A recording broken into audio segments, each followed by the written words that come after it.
On the surface, the village of St. Mary Mead lay as serene as the painting of an English pastoral dream. The morning light fell upon dew-laced hedgerows, and the air smelled faintly of lilac and pipe smoke drifting from cottage windows. In the high street, Mrs. Bantry's maid was already whispering to the grocer's boy about the vicar's new sermon, while Colonel Melchett, broad, ruddy, and respectable, walked with his usual self-importance toward the police station. Nothing in that tranquil Thursday suggested that the heart of the village's order would soon be the subject of whispered disgrace. Inside the small red-brick police station, the day began in the familiar shuffle of papers and the dull clink of keys. Sergeant Harper was mending the latch on a desk drawer when Inspector Graves entered, holding a half-open envelope with a grim expression. "Left on my desk this morning," he said tersely. "No name, just this." The letter, typewritten and unsigned, made an accusation so vile that even the stoic Harper blinked. It claimed that one of their own officers had been involved in a theft of confiscated jewelry, evidence from last month's burglary case. The missing piece? A sapphire brooch once belonging to Mrs. Price Ridley, the town's most self-righteous widow. By noon, the village had heard of it. Mrs. Hartnell, pretending to inspect peaches at the grocer's, murmured that, "You can't trust anyone these days, not even the law." Mrs. Bantry leaned closer, lowering her voice to a stage whisper. "And between you and me, dear, it wouldn't surprise me if young Constable Owens had something to do with it. Too smooth by half, that one." Miss Marple, who happened to be purchasing her usual quarter-pound of sugar, said nothing. She smiled mildly and adjusted her straw hat. Those who knew her would have recognized the faint sparkle in her eyes, the kind that appeared whenever human folly presented itself in a new disguise. That afternoon, a meeting was held at the vicarage. Inspector Graves had come to assure the vicar and the colonel that the situation was under control. But his tight jaw and measured tone suggested otherwise. The missing brooch was not the only concern. The letter hinted at blackmail within the force itself. "If it's true," said Colonel Melchett, pacing by the hearth, "we'll have to clean house, Graves. St. Mary Mead won't abide corruption." "Indeed," murmured Miss Marple from her chair by the window, where she was quietly knitting. "Corruption, like mildew, tends to thrive in damp and dark corners. One must simply open the curtains." The men paused, faintly amused by her metaphor, but it lingered in the air. That evening, as twilight spread its pale violet hue over the village, another discovery was made. Constable Owens failed to report for duty. His bicycle was found abandoned by the railway hedge, and a single white glove lay in the gravel beside it. Mrs. Price Ridley's glove, as it turned out, recognized at once by her distinctive monogram. By the time the clock struck 9, the calm of St. Mary Mead had dissolved entirely. The station was under suspicion, an officer was missing, and whispers grew by the hour. Miss Marple, sitting at her window with her knitting untouched, looked out toward the lane leading to the police station. Her expression was thoughtful, almost sorrowful. "Human nature," she murmured softly, "is so very much the same, whether it wears a uniform or not." And in that moment she knew that this scandal was not merely about a stolen brooch. It was about pride, fear, and the peculiar way secrets fermented when sealed behind locked station doors. The following morning, a faint mist lingered over the cobbled square, softening the outlines of the cottages and giving the village a curiously watchful air. News of Constable Owens's disappearance had traveled faster than the baker's van. Every doorstep seemed to hum with speculation. Every curtain twitched at the sight of Inspector Graves's motor car passing by. In the high street, conversations halted mid-sentence whenever the police station came into view. The building, once regarded with quiet respect, now seemed almost sinister, as though its walls might conceal something shameful. At the post office, Miss Hartnell insisted that she had heard raised voices late the previous night, men arguing near the station yard. Mrs. Bantry claimed she had seen a figure cycling away toward the railway line at dusk, though she could not say who it was.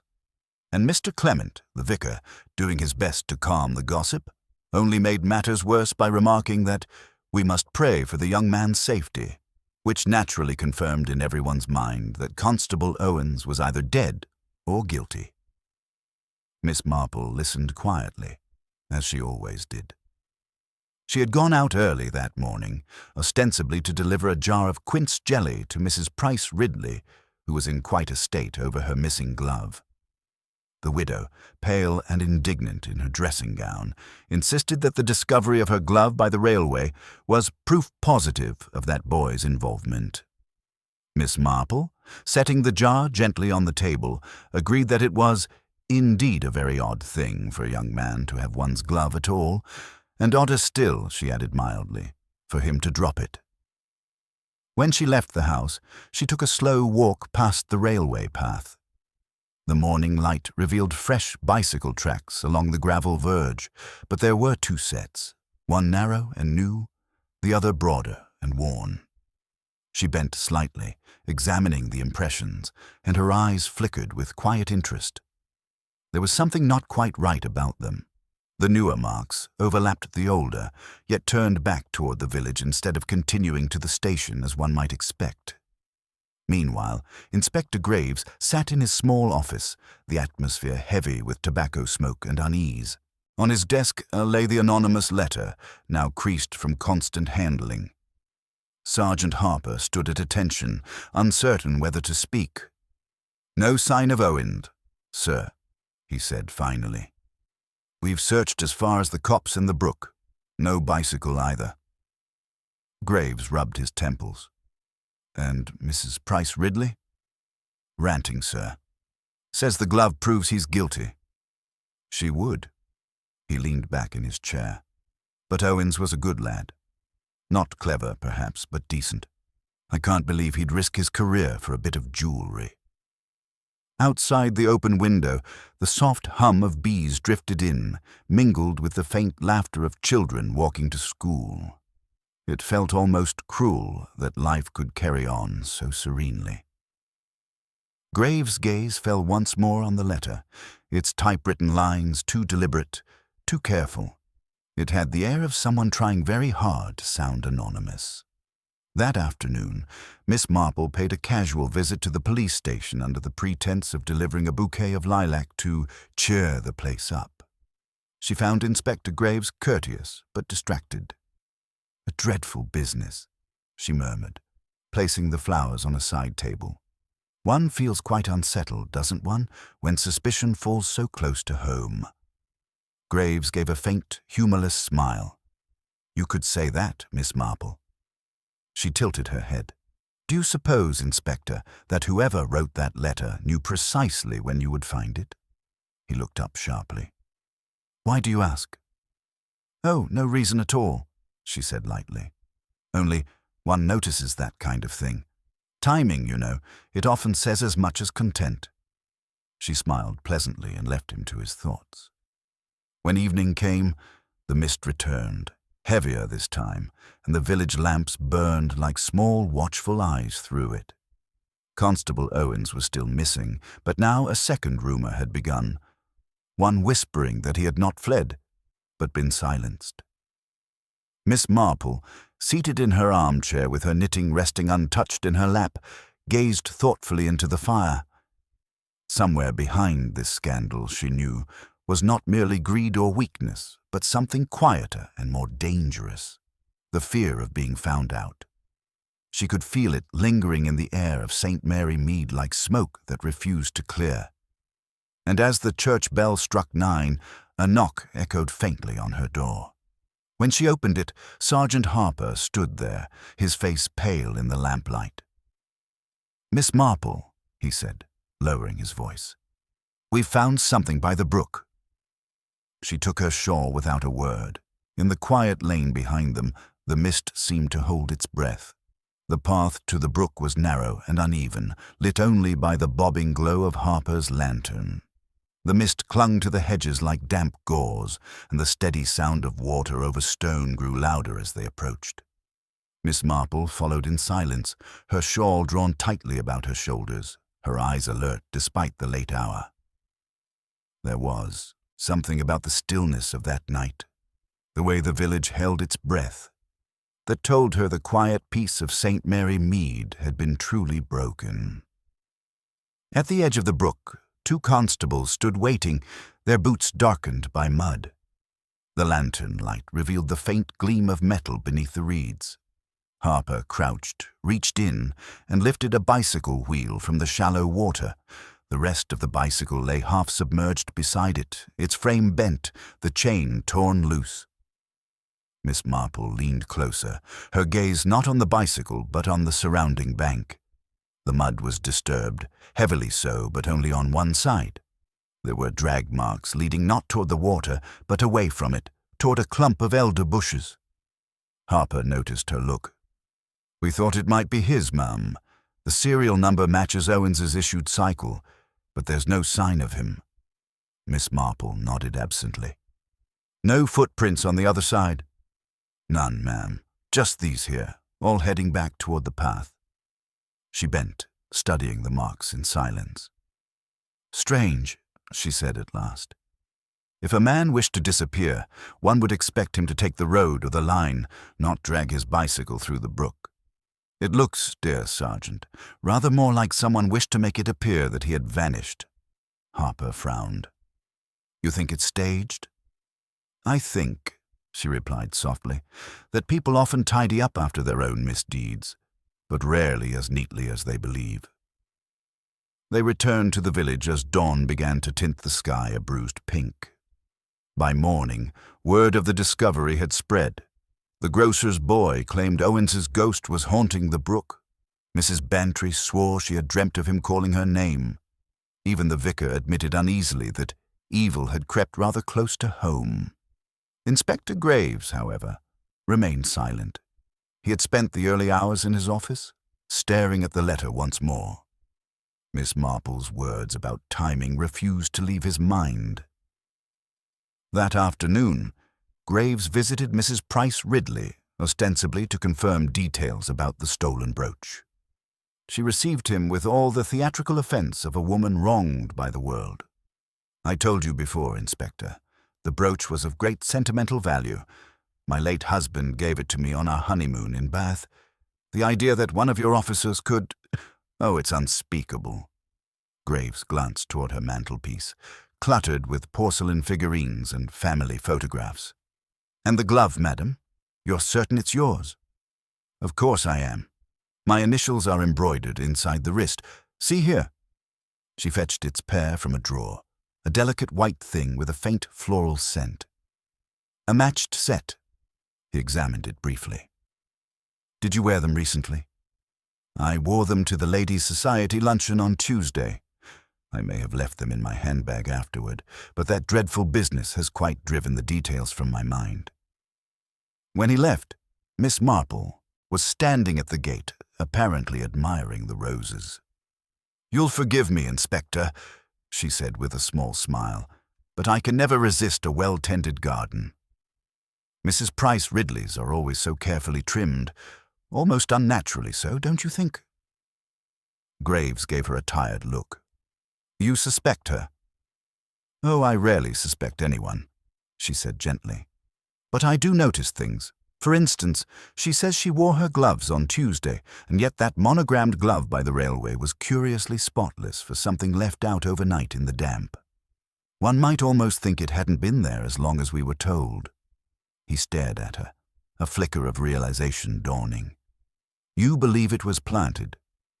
"I believe," she murmured, "that guilt has a habit of dressing itself in innocence. A glove by the railway, a bicycle in the brook. So tidy, so deliberate. It all feels like the work of someone who understands the appearance of guilt rather too well." Graves's jaw tightened. "Then Owens may not be the thief, or the fugitive." "Indeed. He may not even be free to defend himself." For a long moment, neither spoke. A magpie landed on the garden wall, its feathers flashing in the sun, and Miss Marple watched it with quiet thoughtfulness. Then Turning to the inspector, she said almost kindly, "I should very much like to see where you keep your evidence, Inspector Graves. If you'll indulge an old lady's curiosity, of course." He hesitated, then nodded. "You'll have your look, Miss Marple, but I warn you it's a grim sight. Papers, boxes, dust. Nothing pretty about it." "Oh?" she said softly, falling into step beside him. "You'd be surprised how much beauty there can be in the things people overlook." And as they walked back toward the station, neither saw the figure watching them from behind the hedgerow, the faint outline of a man in a dark coat, standing perfectly still as the morning sun broke over the roofs of St. Mary Mead. Inside the police station, the air was close and heavy, filled with the faint scent of polish and stale tobacco. Inspector Graves led Miss Marple down the narrow corridor toward the evidence room, his footsteps echoing faintly on the stone floor. The room itself was small, its shelves lined with neatly labeled boxes and brown envelopes, each bearing the name of some long-forgotten misdeed. Graves unlocked the door with deliberate care, as though the secrets inside might somehow sense intrusion. He switched on the lamp, revealing the dull gleam of metal locks and paper tags. Miss Marple stepped inside quietly, her eyes moving over the shelves with calm precision. "A most orderly place," she said approvingly. "Almost too orderly, perhaps. People rarely keep things so neat unless they've something to hide." Graves gave a weary sigh. "I know how it looks, Miss Marple, but we've had no tampering here. Everything's been checked." He lifted a ledger from the desk and flipped through the pages. "Here, the Price Ridley case. Evidence received on the 17th. 1 sapphire brooch, 1 pair of white gloves, 1 velvet pouch." Miss Marple peered over his shoulder. "And all these items still accounted for?" He frowned. "That's the thing.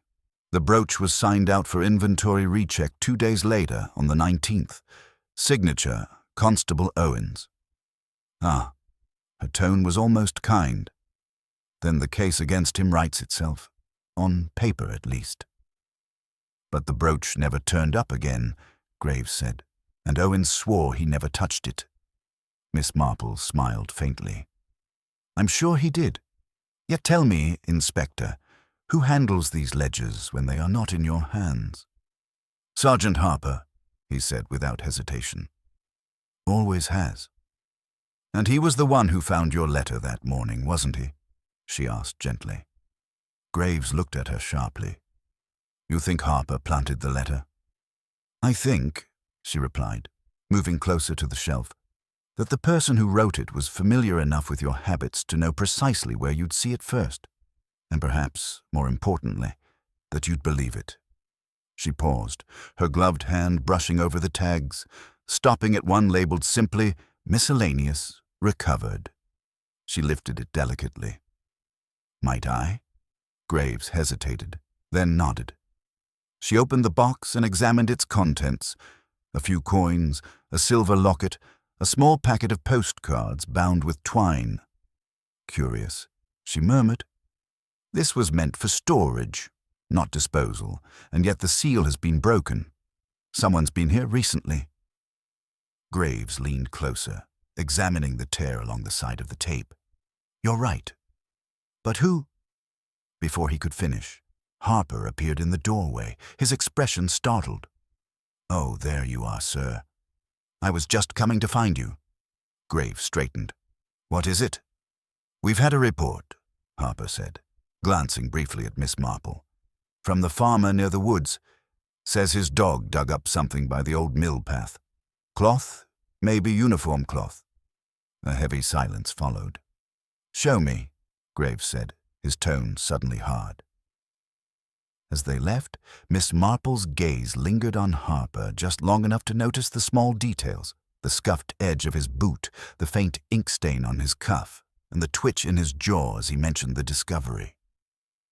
She said nothing, only followed them through the village and out toward the fields. The path to the old mill was narrow, flanked by hedges heavy with summer dust. A group of villagers had gathered at a distance, murmuring among themselves, while the farmer stood pale and uneasy beside his dog, a terrier that whined and pawed at the ground. When Harper brushed the soil aside, the fabric appeared, a piece of dark blue cloth, torn and muddied, the corner of a police patch still visible. Graves knelt beside it. "It's his uniform," he said grimly. Miss Marple watched quietly. "Or part of it," she said softly. "But you see, Inspector, fabric tells stories too. It frays from different directions depending on who tears it." He looked at her. "What are you suggesting?" "That perhaps," she said, her voice low, "someone wished you to find exactly this. Just as they wished you to find the glove. Just as they wished you to find the bicycle. The trouble with cleverness, Inspector, is that it often arranges the stage so carefully that the audience begins to see the strings." Graves rose slowly, the color draining from his face. "Then Owens may have been—" She nodded. "I fear so. And the curtain, Inspector, has only just begun to rise." The wind carried the faint sound of the church bell across the field, its chime thin and hollow in the evening air. And somewhere in the trees beyond, a shadow moved, watching, waiting, as if aware that the game it had set in motion was now turning back upon itself. They brought the torn uniform cloth back to the station, sealed carefully in an evidence bag, though both Graves and Miss Marple knew it contained more questions than answers. The afternoon light had dimmed into a pale, uneasy dusk, and the quiet hum of the village had turned brittle with rumor. Word had spread that part of Constable Owen's uniform had been found near the mill, and by the time they reached the station, Mrs. Bantry was already whispering to the postmistress that a confession would be announced by nightfall. Inside, Graves dismissed Harper curtly and closed the office door behind him. The inspector's face was drawn, his eyes shadowed. He poured himself a measure of tea, but his hand trembled slightly as he set the cup down. "You saw it, Miss Marple. The uniform, it was torn clean through. That's not something done by accident." Miss Marple was sitting opposite him, her hands folded in her lap, her expression as calm as ever. "No, Inspector, but one must be careful not to mistake what is torn for what is true." Graves frowned. "You think someone planted it there too?" "I think," she said gently, "that whoever orchestrated this meant to create the illusion of closure, a false sense of discovery that leads you away from what truly matters. That fabric could have been taken from any spare tunic in the storage room, could it not?" His brow furrowed. "It could, yes. We keep damaged uniforms for mending. Owen's locker key was never found, though." "Precisely," Miss Marple murmured. "If he were guilty and fleeing, he'd have taken his own key, but if he were framed, someone else would have needed it." She leaned forward slightly, her tone almost conversational. "Tell me, Inspector, who among your men had easy access to those lockers?" He hesitated. "Harper, naturally. He oversees all storage. But he's been with me 10 years, Miss Marple. A loyal man." "Loyalty," she said softly, "is a quality that sometimes hides the deepest desperation. It can turn a man foolish when he feels his duty at odds with his fear." Graves stared at her for a moment, the thought lodging in his mind like a splinter. "You think Harper's mixed up in this? That he's trying to divert suspicion?" "I think," she said, "that he's frightened, and frightened people make very deliberate mistakes." A silence fell between them. The clock on the wall ticked steadily. Outside, the faint murmur of voices drifted through the misted glass, the sound of Harper speaking to one of the constables, low and hurried. Miss Marple glanced toward the window but said nothing. When Harper knocked and entered, he looked unusually pale. "Sir, there's been a development," he said quickly. "A letter's come for you, no return address. Delivered by hand." Graves took the envelope, noting the same mechanical type as before. His pulse quickened as he tore it open. The note was brief, only a few words. "If you want the truth about Owens, look where the water runs deepest." Miss Marple's eyes flickered. "The brook," she said softly. "But not where we found the bicycle, I think. Downstream, perhaps. By the mill." Graves rose at once. "Harper, get the lanterns. We're going back." The three of them set out within the hour, the night wind cold against their faces. The moon was thin, a pale slice behind drifting clouds, and the sound of water filled the silence between them. They followed the brook past the meadows until they reached the place where it widened into a shallow pool beneath the mill bridge. The current moved sluggishly there, swirling around a fallen branch. "Here," Miss Marple murmured, stepping closer to the edge. "The current slows just enough to hold what someone might wish to sink." Harper waded in with a stick, prodding gently. Then his stick struck something hard. Together, he and Graves dragged it out. A small wooden box, waterlogged but intact, its lock broken. Graves pried it open with his knife. Inside lay a velvet pouch, darkened by damp, and within it, glimmering faintly in the lantern light, the sapphire brooch. Graves exhaled sharply. "So it was here all along." Miss Marple watched quietly, her gaze fixed on Harper. The sergeant's face was half lit by the lantern glow, his expression unreadable. "Curious, isn't it," she said softly, "that this should appear precisely where an anonymous note suggested we look? Almost as though the author wished to prove their own foresight." Harper's jaw tightened. "You're saying someone planted this too?" She smiled faintly. "Oh, not this time, I think. Whoever left it here meant it to be found, but not too soon. Timing again, Inspector. Our culprit seems to understand it rather well." Graves turned the brooch in his hand, his thoughts racing. If Owens didn't steal it, then the theft was staged. The letters, the glove, the uniform, each piece meant to point to him. And each appearing conveniently, Miss Marple added, after being observed or handled by the same pair of hands. Her gaze drifted to Harper once more, though her tone remained kind, almost sympathetic. "It's a dreadful thing, Inspector, when one's conscience begins to drown in its own good intentions." Harper met her eyes for a moment, something flickering in them. A shadow, a tremor, and then he turned sharply away, muttering that he would fetch a cloth for the evidence. When his footsteps faded, Graves looked at Miss Marple uneasily. "You saw it too." "Yes," she said softly. "And if I'm not mistaken, Inspector, we may not have long before the man tries to save himself, the only way frightened men ever do." A single ripple disturbed the brook's dark surface, spreading outward like a whispered secret, and in the distance the faint sound of hurried steps faded into the trees. Graves reacted at once. "Harper!" he shouted, his voice cutting through the chill night air. But there was no reply, only the low rustle of leaves and the distant murmur of the brook. Lantern light swung wildly as Graves pushed through the undergrowth, calling again, his tone sharper now. Miss Marple followed more slowly, her steps deliberate, her eyes scanning the ground as though she were reading a story written in footprints and broken twigs. They found the first sign of him near the old footbridge.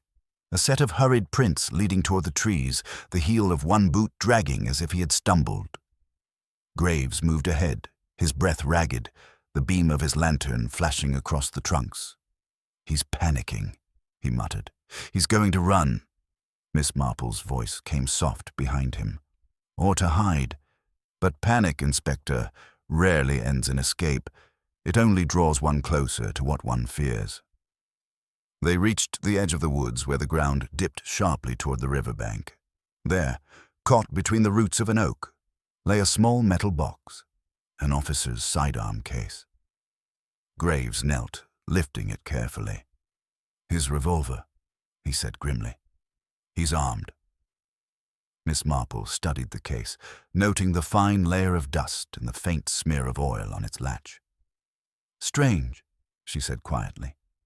"It's been wiped clean recently, almost as though someone meant to leave it behind, looking unused." Before Graves could reply, a sound drifted through the dark, a single echoing crack from deeper in the woods. A gunshot.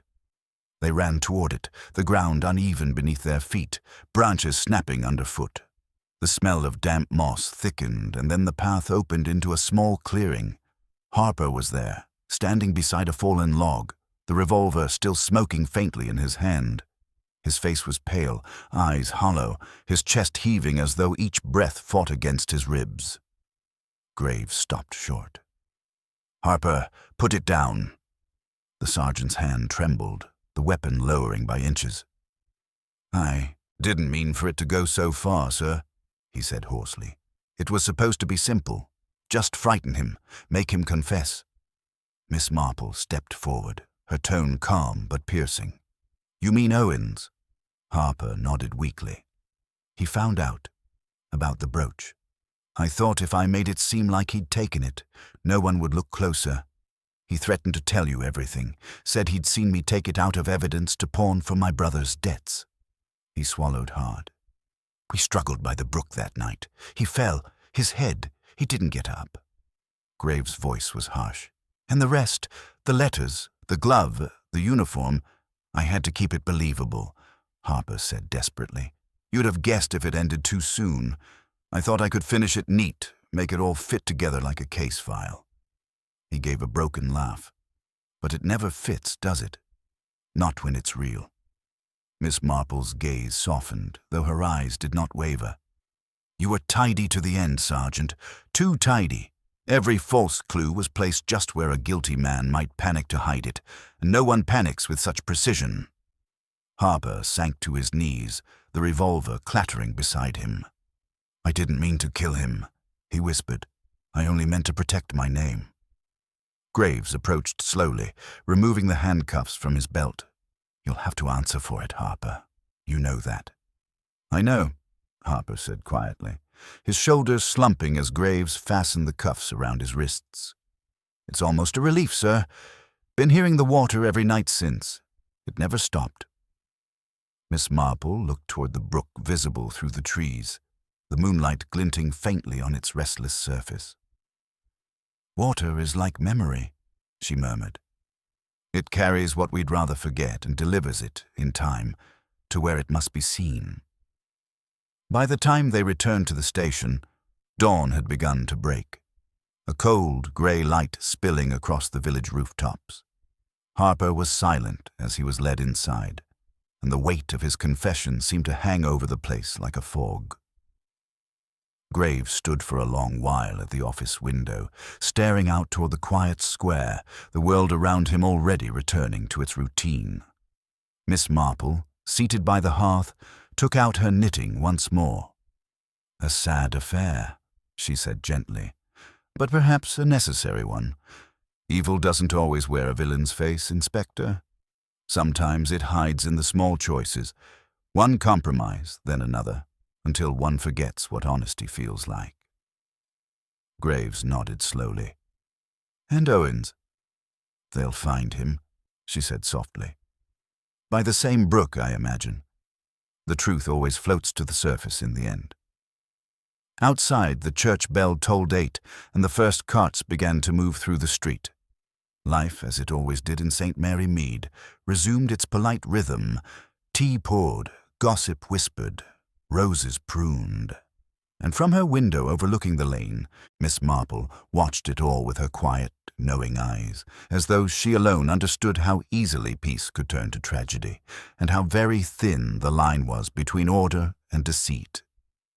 The quiet of the following morning felt different, too measured, as if the village itself were holding its breath in the uneasy aftermath of the truth. Though the arrest of Sergeant Harper had brought an official end to the scandal, whispers still lingered like the faint smoke after a fire. Mrs. Bantry was seen discussing it at the grocer's counter, her tone both mournful and satisfied. Mrs. Price Ridley, meanwhile, had declared she would never again place her trust in uniformed men, a statement she repeated loudly enough to ensure it traveled from shop to shop. At the police station, the air had changed. The men spoke in lowered voices, their boots quieter on the floorboards. Inspector Graves sat at his desk, surrounded by the disorder left in Harper's wake, a mess of ledgers, reports, and unsorted files. The confession had seemed to explain everything, yet something about it troubled him still. He looked toward the window, where Miss Marple stood examining a potted geranium, her face composed but distant. "You don't believe it's quite finished," he said at last. She turned slightly, the faintest smile playing at her lips. "I believe, Inspector, that confessions are rather like curtains. They reveal what's behind them, but only to the extent the hand allows. Sergeant Harper was truthful about many things, but truth, as you know, is a curious creature. It hides in the silences between words." Graves leaned back, sighing. He admitted the struggle, the theft, the cover-up. What could be missing? She considered this, then said quietly, "Motives are rarely singular. The theft began with desperation, yes, but desperation alone does not breed such neat deceit. No, Inspector, there was another hand in this, though perhaps one that never touched a weapon." Before Graves could respond, the door opened and a young constable entered hesitantly. "Sir, you'd best come. They found something downstream, by the weir." Miss Marple's eyes softened. "Ah," she murmured. "The water has spoken." The walk to the weir was solemn, the morning sun cutting through the mist in thin, watery beams. Villagers gathered along the edge, their faces pale with that uneasy fascination tragedy always inspires. The current had carried him some distance, but there was no mistaking the uniform. Dark blue, muddied, heavy with silt. Constable Owens's body was drawn from the shallows, his face peaceful now, as though sleep had claimed what struggle had begun. Graves removed his hat, his voice low. "We'll give him a proper burial. He deserves that much." Miss Marple's gaze lingered not on the body but on the small details. The torn edge of the collar, the frayed cuff, the faint outline of a ring mark on one finger. She knelt carefully, studying the hand. "He wore a ring," she said softly, "but not a wedding band. Something thicker, heavier, perhaps a keepsake." Graves frowned. "He didn't wear one when he served here." "Then someone removed it," she replied. "And someone, I think, wanted us to believe this was only a policeman's tragedy. But there's something else here, something distinctly human beneath the uniform." That afternoon, while the coroner made his report, Miss Marple took a quiet walk through the village lanes, her thoughts steady and precise. She stopped by the vicarage, where Mrs. Price Ridley's maid was delivering a letter. The sight made her pause. "You do a great deal of errand work for your mistress, don't you, my dear?" The girl blushed faintly. "She likes her letters sent by hand, ma'am. Says it's safer that way." Miss Marple smiled. "Indeed. She's a careful woman, Mrs. Price Ridley. And most people who insist on safety do so because they've something to guard, whether it's their jewelry or their conscience." That evening, Miss Marple returned to the station with a small parcel wrapped in paper. She found Graves still at his desk, weary but alert. She placed the parcel before him and unwrapped it to reveal a velvet ring box, old, dusted, but unmistakably fine. Inside lay a heavy gold signet ring engraved with the initials HRPR. Graves stared. "Price Ridley." "She had it hidden behind her clock," Miss Marple said quietly. "Her maid told me she was dreadfully upset about the scandal, yet not enough, it seems, to avoid locking away this rather personal token. I imagine the initials belonged to her late husband. But the ring itself was found not long ago in a pawnshop ledger, redeemed by certain Harper 3 weeks before the theft." Graves' eyes widened. "She knew him?" "Oh, yes," Miss Marple said softly, "and better than she'd ever admit. He owed her money. She lent it willingly, but with the sort of interest that is not counted in pounds. When he could not repay her, she used him. The theft, the letter, the entire fabrication, it was her chance to recover what he had pawned and to rid herself of the scandal by laying it at another's feet. Harper was her instrument, poor man, until the moment he became inconvenient. Graves rose slowly, the truth settling like cold rain. And he killed Owens to keep her secret. Or believed he must, she replied. Fear makes fools of us all, Inspector. Harper feared exposure, but Mrs. Price Ridley feared humiliation. Between those two fears, a good young man lost his life. Graves stared at the ring, the weight of it seeming to pull at his hand. She'll deny it, of course. Of course, said Miss Marple, her tone almost gentle, but denial, like perfume, lingers where guilt has been. You'll find her scent on every part of this case if you look closely enough. The inspector said nothing more. Outside, the first stars began to appear over St. Mary Mead, cold and unblinking as the quiet village settled back into its deceptive calm. And in her cottage window later that night, Miss Marple's lamp glowed faintly against the dark. A small, steady light, much like the truth itself, patient and inescapable. The next morning dawned with a quiet unease, the kind that hums beneath the surface of ordinary life. The village appeared calm, milk delivered, curtains drawn, hens clucking in the lanes, but everyone seemed to speak a little softer, to move with a kind of wary restraint. News of Constable Owens's recovery had spread through St. Mary Mead like a chill wind, carrying with it the whispers that never quite died after tragedy. At the police station, Inspector Graves sat with a fresh cup of tea growing cold on his desk, his gaze fixed on the small velvet ring box before him.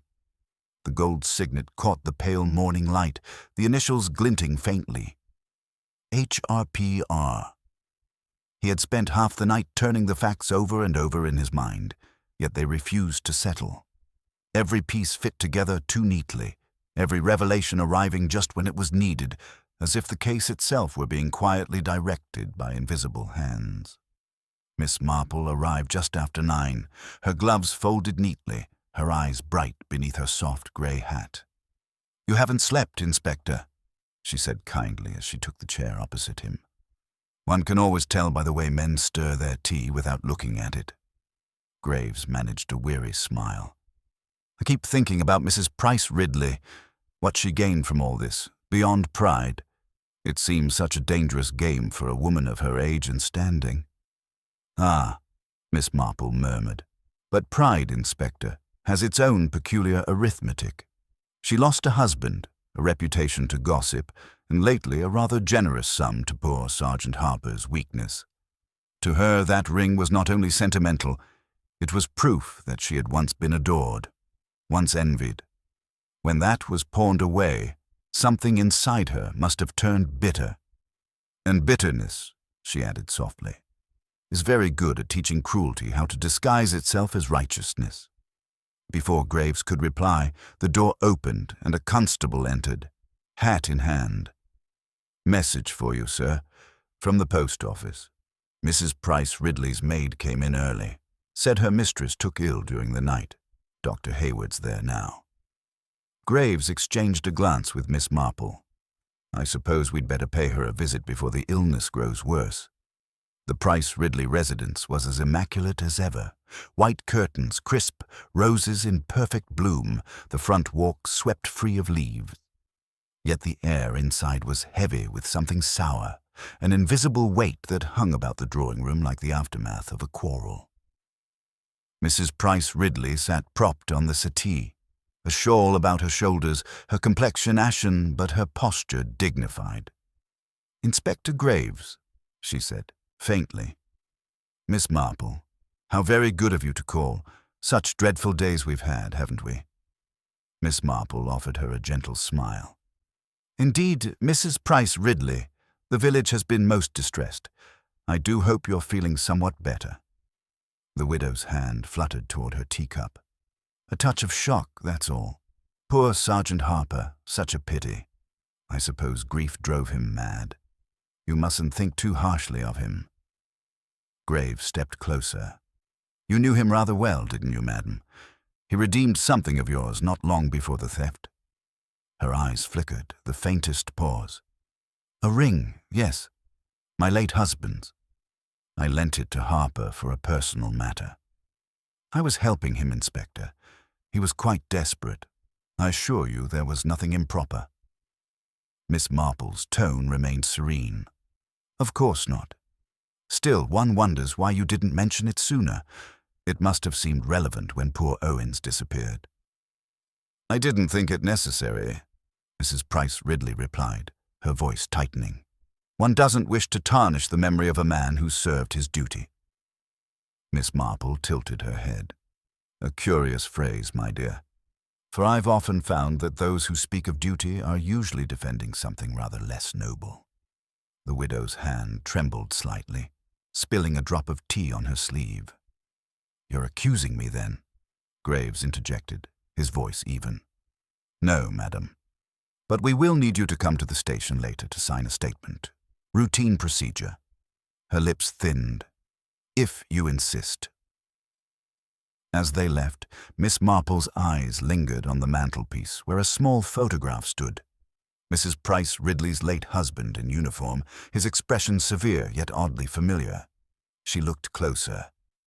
My word, she murmured softly once outside. That man has quite the resemblance to Harper, doesn't he? A broader chin, but the same eyes. Graves frowned. You think they were related? Not by blood, perhaps, she said, but grief often binds more tightly than kinship. I dare say Harper reminded her of what she'd lost and what she might control. He was her creation as much as her ruin. That evening, as the rain began to fall across the village, Inspector Graves returned to the Price Ridley house with a warrant. The curtains were drawn tight, but a faint light flickered in the study window. When the door opened, Mrs. Price Ridley stood composed, her shawl folded neatly around her, her eyes distant but calm. You've come for me, she said quietly. Graves nodded. The ring, the letters, the false accusations. You directed it all. Harper was your accomplice. She smiled faintly, almost wistfully. Accomplice? No, Inspector. I gave him purpose. Men are so easily guided when one offers them meaning. He thought he was protecting me. In the end, I suppose he did. Miss Marple stepped forward, her voice soft but firm. And Owens, Mrs. Price Ridley, what meaning did you offer him before he died? For a fleeting second, something cracked in the woman's composure, a flicker of remorse, quickly smothered. He was going to ruin everything.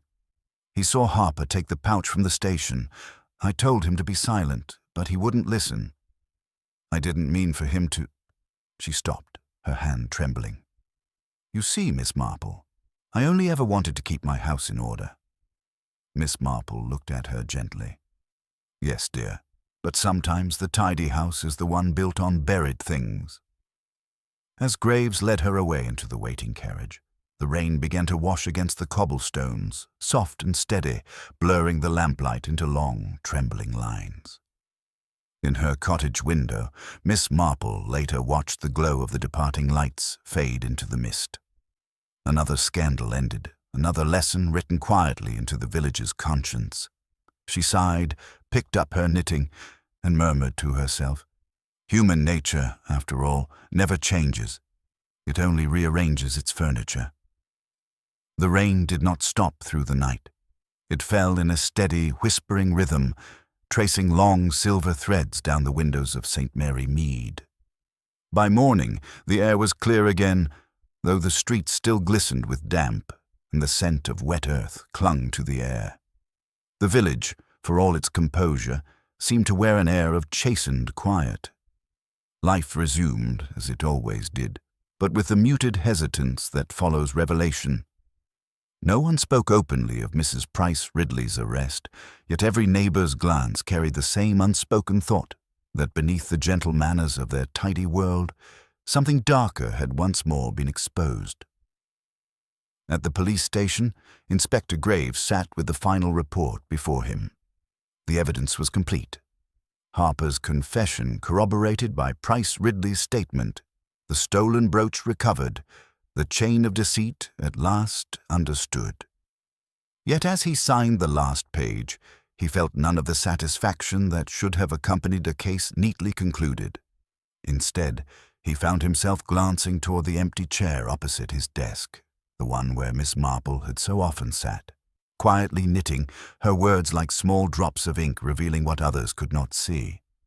He found her that afternoon in her garden, trimming a rose bush that had long since given up its summer blooms. "I thought you might like to know," he said as he approached. "It's all been settled. Mrs. Price Ridley has been charged. They'll take her to Reading tomorrow." Miss Marple did not look up immediately. "I dare say she'll find reading rather dull," she murmured, "though perhaps dullness is what she's needed all her life. Too much time spent polishing one's respectability leaves very little room for the truth." Graves gave a short, weary laugh. "You make it sound as if you pity her." "Oh, I do," she said softly, cutting away a wilted leaf. "Loneliness, Inspector, is a dreadful companion. She dressed hers in self-righteousness and gossip, but it was loneliness all the same. Harper was her audience, Owens her interruption. When the curtain fell, she could not bear to step off the stage." Graves looked toward the hedgerow, where mist was beginning to settle again. "And yet 3 people are dead because of it. Owens, Harper, and now her life. Ruined." "Yes," Miss Marple said quietly. "That is the tragedy of it. Evil seldom arrives in grand gestures, Inspector. More often, it slips in through the small doors. Self-pity, pride, fear. And by the time one notices, it has made itself quite at home." He nodded, saying nothing for a while, and together they listened to the faint creak of branches in the wind. Then Graves said, "You know, there's one thing that still puzzles me. That last letter, the one that led us to the brook. Harper couldn't have written it. His typewriter was broken, and no other machine in the station matched the imprint." Miss Marple smiled faintly, as if she had been waiting for that question. "Ah, yes, that letter. A curious little note, wasn't it? Almost as though the case itself wished to be solved." She clipped another stem, her voice thoughtful. "I believe it was written by someone who wanted the truth uncovered, but not out of malice. Someone who had seen too much and could not speak directly." Graves frowned. "You mean her maid?" "Precisely," she said. The poor girl knew what was happening. She saw Mrs. Price Ridley's temper flare, saw Harper visit late at night, saw the ring hidden behind the clock, but she was clever enough to realize that if she accused her mistress outright, no one would believe her. So she did the only thing a sensible girl could. She helped the truth along in secret. He stared at her in mild astonishment. "You think she saved the investigation?" "Oh, I'm certain of it," Miss Marple said with a small smile. "The anonymous letter arrived at just the right time, didn't it? Before Harper could destroy the last piece of evidence. One mustn't underestimate the quiet ones, Inspector. They often see far more than the people they serve." For a long moment, the inspector stood in silence, watching the small figure before him. White hair, steady hands, eyes that missed nothing and yet judged no one. Then he said, almost to himself, "You know, Miss Marple, if I didn't know better, I'd think you find a certain fondness in all this." She looked up, her gaze serene. "Fondness? No, Inspector, but perhaps a kind of gratitude. Each wickedness that comes to light reminds us that goodness, though often small and unspoken, still has the courage to act." Graves smiled faintly. "I suppose that's your way of saying justice is never tidy." "Indeed," she said. "Tidy things, Inspector, are usually the most deceptive." He tipped his hat and took his leave, his boots crunching softly on the gravel path. Miss Marple watched him go, then turned back to her roses, snipping away the last of the faded blooms. The garden was quiet now, but beneath the soil, she knew, the roots were still alive, waiting, patient, ready to bloom again when the time was right. She placed her shears aside and looked toward the distant spire of the church, rising through the mist. "Poor Owens," she murmured. And poor Harper. Even Mrs. Price Ridley in her way.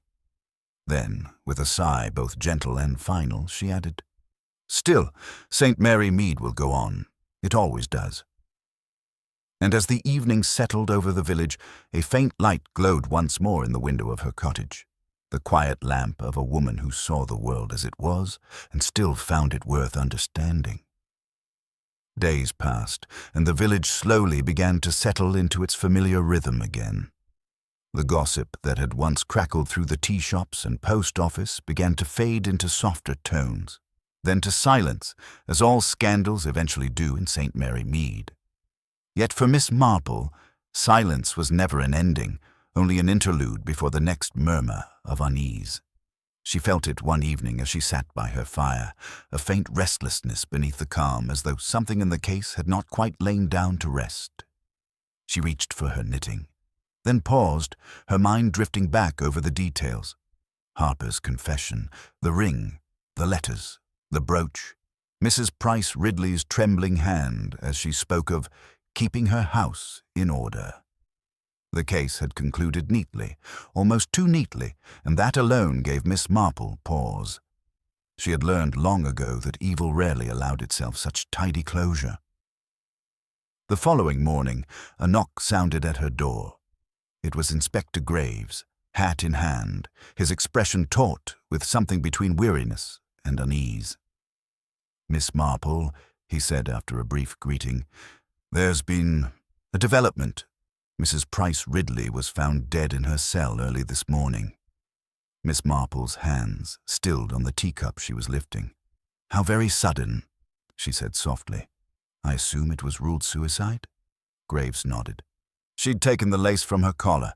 No note, nothing at all. Dr. Hayward says it was quick." She set the cup down without drinking. "A lace collar," she murmured.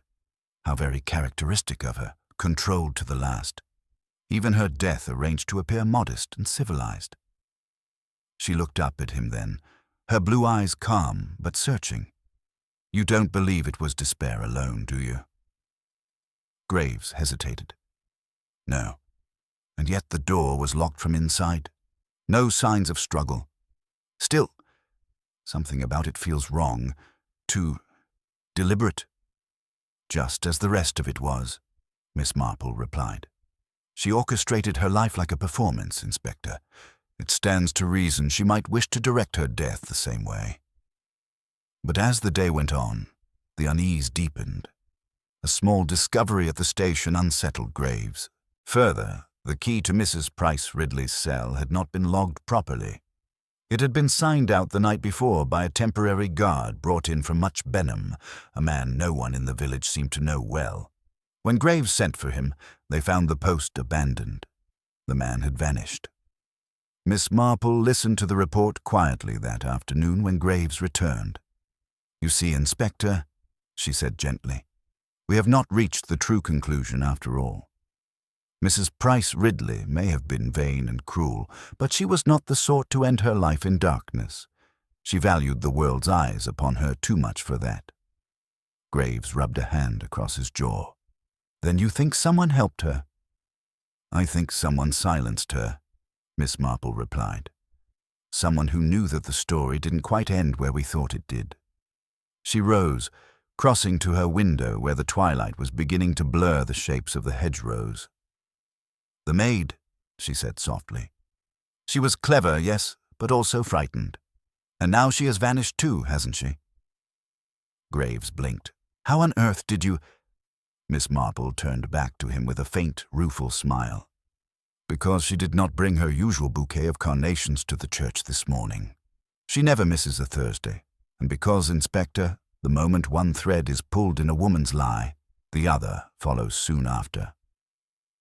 Within the hour, they were on the road to Much Benham, where the guard's address led them to a small, shuttered cottage on the edge of the wood. The place smelled of neglect, dust, damp, and something faintly metallic. Graves kicked the door in, and the light from his lantern fell across an empty room save for a single table. On it lay a woman's handbag, opened and overturned, its contents spilled. A small compact, a folded handkerchief, a photograph of Mrs. Price Ridley with her maid standing just behind her, and beside it an empty glass vial. Miss Marple approached it, her voice low. "Poison, and the end of a thread, I suspect." The inspector sighed heavily. So the maid and the guard were working together. "Not at first," Miss Marple said softly, examining the photo. The maid knew the truth and thought to expose it quietly. But someone else, someone cleverer, saw opportunity in her fear. A stranger in uniform, offering help. Perhaps he told her he could protect her from her mistress's revenge. Perhaps he did for a time. But protection bought with secrets is always a loan, Inspector. Never a gift. They found the rest of it 2 miles further down the road, near the edge of the woods, the maid's body half hidden among the bracken, a small brooch clutched tightly in her hand. The same brooch that had once belonged to Mrs. Price Ridley. Graves stood in silence for a long moment, his breath clouding in the cold air. She must have gone back for it, to keep it, proof of her part in all this. Or perhaps, Miss Marple said quietly, a token of guilt. You see, Inspector, guilt often needs an object, a thing to hold, to remind oneself that what was done cannot be undone. It comforts the wicked as much as it condemns them. When they turned back toward the village, dawn was already creeping pale over the hills. The case, it seemed, had folded back upon itself once again, each secret layered over another, until the whole of it felt less like a crime than a confession whispered too late. Miss Marple said little on the journey home.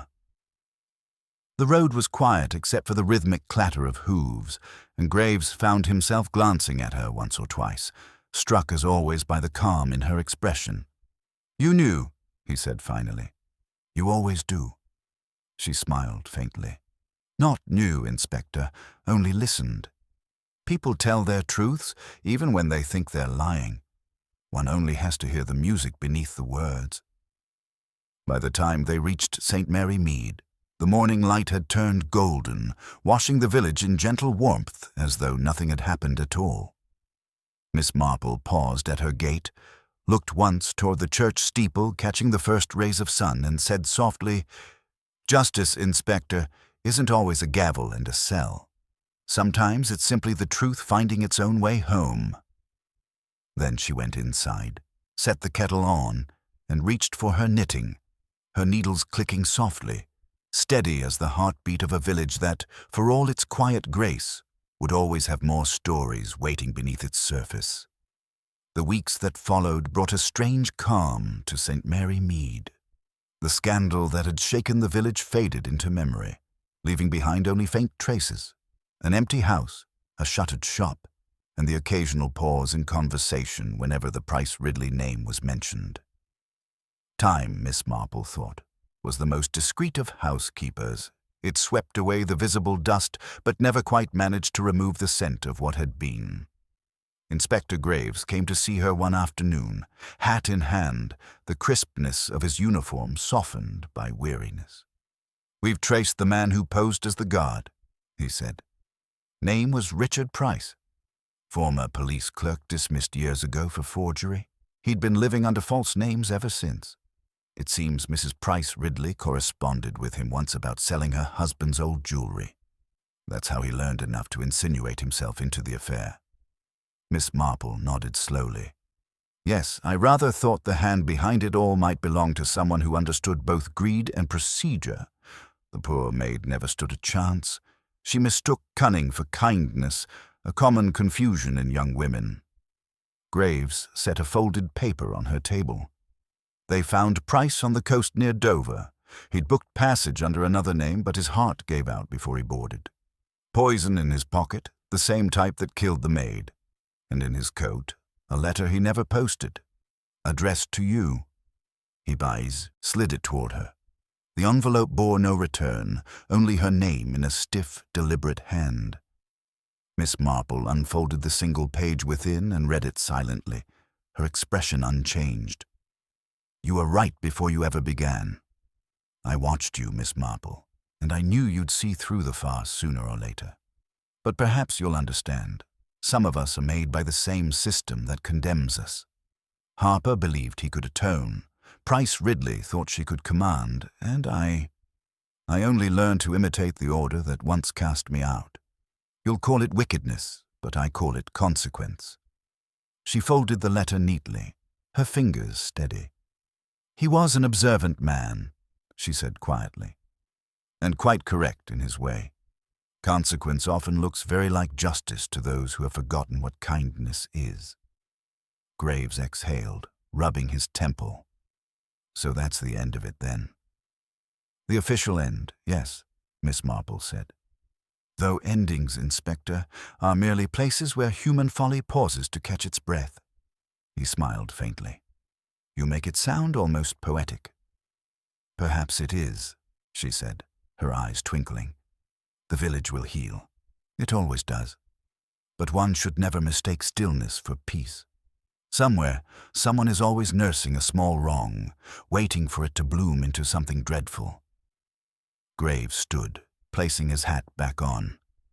I sometimes wonder how you bear it, all this darkness in such a quiet place. Miss Marple looked toward the window, where sunlight lay warm across her garden.